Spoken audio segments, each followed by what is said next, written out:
conservation of the mere. There is a North Country expression that goes along the lines, "Eaten bread, soon forgotten." With instant opinion on numerous online groups and the seemingly ever-increasing number of overnight experts and influencers, the lifelong contributions of modest and dedicated individuals such as Maurice are frequently overlooked or even dismissed.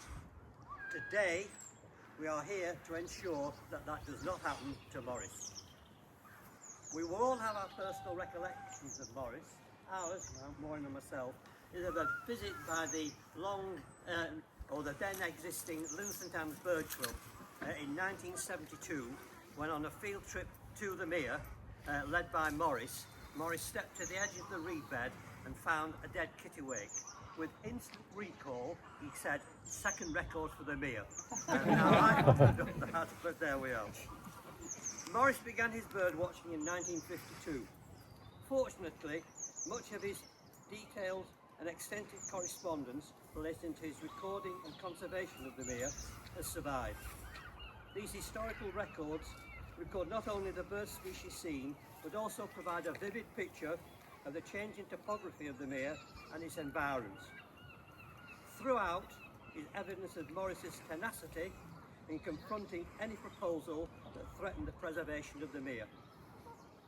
The records are a remarkable collection of documents that also include extensive correspondence relating to the past and continuing work carried out by the Fylde Bird Club, and can be viewed, and I think some of you have already done so, at the visitor centre.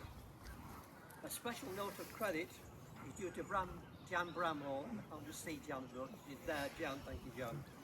The more mature amongst us, Jan is the daughter of Harry Andrew, who no doubt many of you will remember.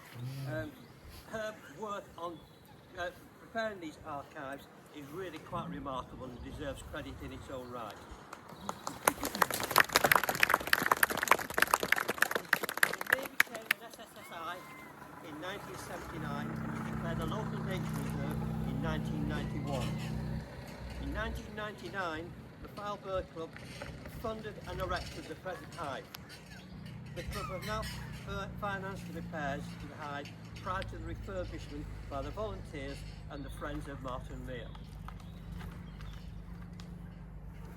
Before we continue even further, I think also a special note of credit and thanks is due to Louise, Maurice's daughter, who since the death of her mother has conscientiously looked after her father.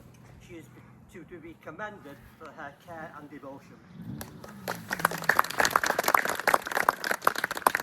an article in British Birds of October 2018, Maurice said, "I feel privileged to have recalled Marton Mere, my local patch, for so long, seeing it develop into the superb birding spot it is today."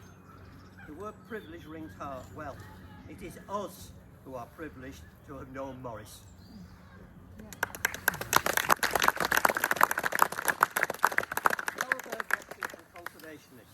I give you Maurice Jones, who, whilst by no means ignoring the work of many others, unreservedly deserves the accolade of the founding father of conservation at Marton Mere.